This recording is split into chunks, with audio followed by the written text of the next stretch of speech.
Ngayong araw, titignan natin ang isa sa mga kwarto na ating narentahan gamit ang Booking.com app.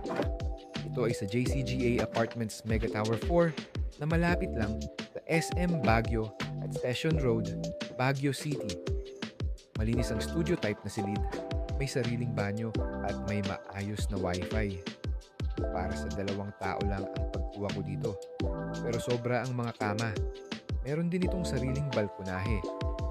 Meron ka ding libreng access sa roof deck ng gusali. Salamat sa inyong panunood, pag-like at subscribe. Hanggang sa muli mga kasama.